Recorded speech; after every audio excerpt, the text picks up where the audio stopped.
किया इनके लिए नहीं किया। इन्होंने जिस दिन भगवा पहन लिया उसी दिन इनको तो आत्मबोध हो गया था, उसी दिन इनको भगवान मिल गया था। लेकिन ये आपको ये बताने निकले हैं कि भगवान किस तरह से मिलता है, हमें क्या करना चाहिए, क्या सन्मार्ग है, क्या नहीं है, ये सारी बातें उनकी तरफ से हमें मिलती है। समुद्र में बहुत बड़ा तूफान आया हुआ था, बहुत बड़ा तूफान आया हुआ था, जहाज डगमगा रहा था, सारे के सारे अंदर जहाज में जो लोग बैठे हुए थे वो सारे हाहाकार कर रहे थे, रोने लग गए।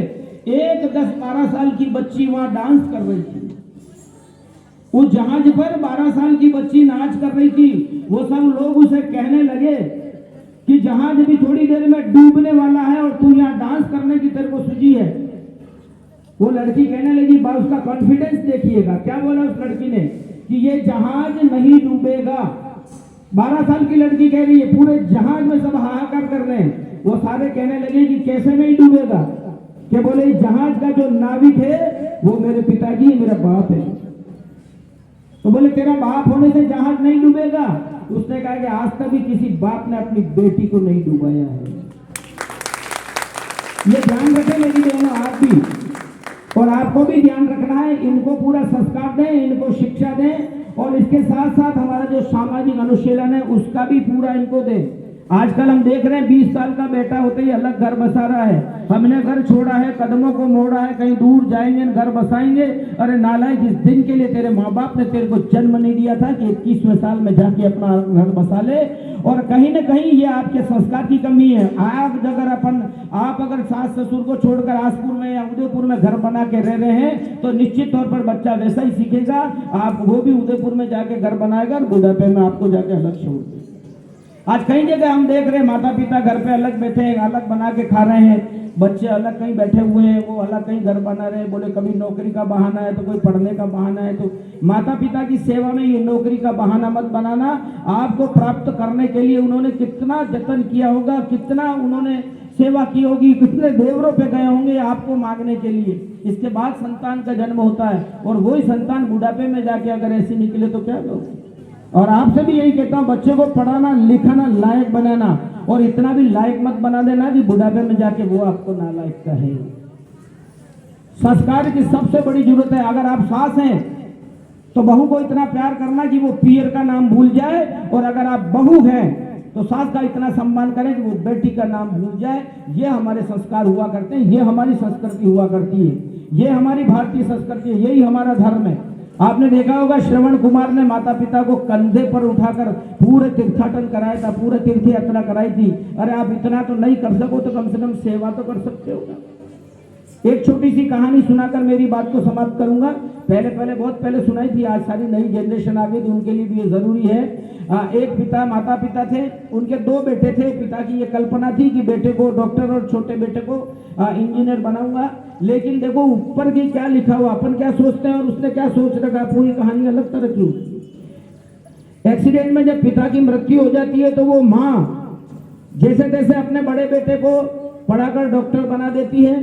वो जाके उदयपुर जैसे बड़े शहर में अपनी सहपाठी लड़की से शादी करने के बाद वही घर बना लेता, वही दवाखाना खोल लेता। इसके बाद कभी रायकी में आकर उसने ये नहीं देखा कि मेरे माँ और मेरे छोटा भाई क्या कर रहे हैं। समय तेजी से गुजरता गया। 20 साल बाद माँ को ऐसी बीमारी लगी कि उसका इलाज नहीं हुआ। तो यहाँ के लोग अनूप सिंह जी और हमारे जसवंत सिंह जी और किशन सिंह जी, ये सारे थे। उन्होंने कहा भाई आपका बड़ा बेटा उदयपुर में है, बहुत बड़ा दवाखाना खोला, भैया तो तू वहां लेके जा तेरी माँ को। जो वहां लेकर के गया तो पहले तो उस बड़े भाई ने माँ और अपने छोटे भाई को पहचानने से भी इनकार कर दिया, क्योंकि स्टेटस अलग हो जाता है। आजकल शहरों का गांवों के स्टेटस में बहुत अंतर है। पहले तो इनकार कर दिया कि मेरे भाई और माँ अब तक कहाँ होंगे, बहुत समय हो गया। बाद में अनुनय विनय करने के बाद उसको दाखिला दिया, माँ का इलाज भी किया। और माँ का इलाज करने के बाद 7-8 दिन हो गए। फिर उस बड़े भाई ने कहा कि माँ का इलाज हो गया है, माँ ठीक हो गई है और इसको घर ले जाओ और माँ के इलाज का ये 20-25 हजार का जो बिल बना है आप पेड कर दो उसको। ये आज के श्रवण कुमार ने देखिएगा, ऐसी कहानी हमारे घर पे भी मिलती होगी। माँ बाप के कहीं इलाज कराते तो बटवाते भाई माँ का इलाज मैंने किया ना, पापा का इलाज मैंने किया ना, ये इलाज का खर्चा हुआ ना, ये मैंने किया ना, आधा तू दे देना आधा मैं दे देता हूँ। ऐसी कहानी बहुत जगह मिलती है। जो इनकार बिल जब उसके सामने पेश कर दिया तब छोटे भाई ने बड़े भाई के सामने सवाल रखा कि भाई साहब माँ के इलाज का एक एक पैसा तो मैं चुका दूंगा, लेकिन मेरे मन में कुछ सवाल आए, उसका जवाब आप दे दो।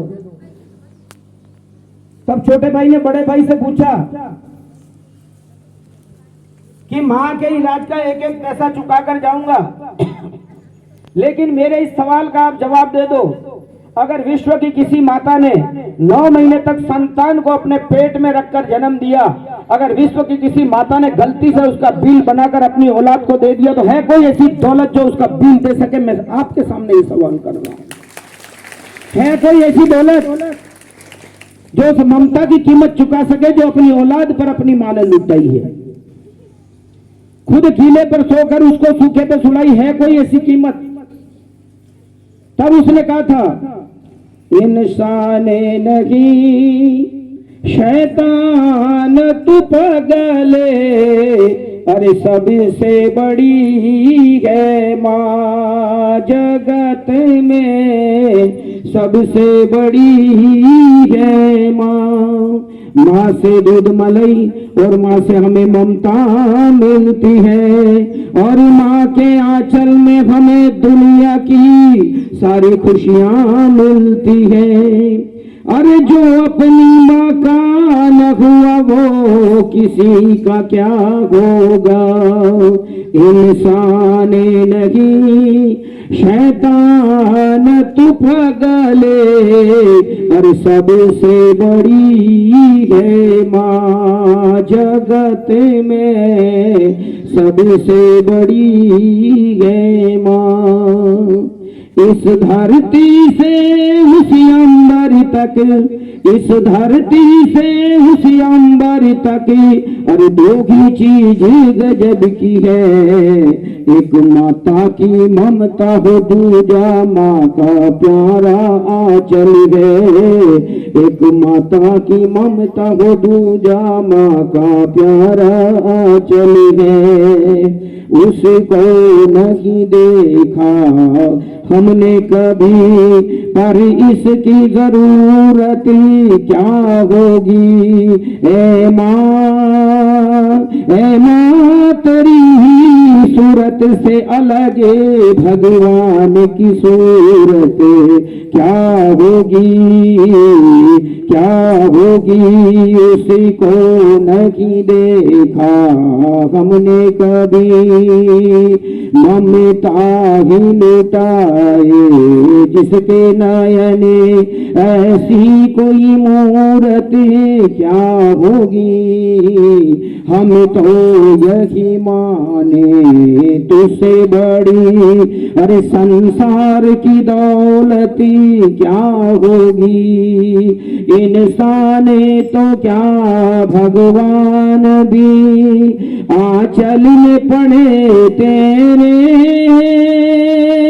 तेरे प्यार की कीमत माता भगवान के पास नहीं। हमें तो यही माने तुझसे बड़ी, अरे संसार की दौलत क्या होगी?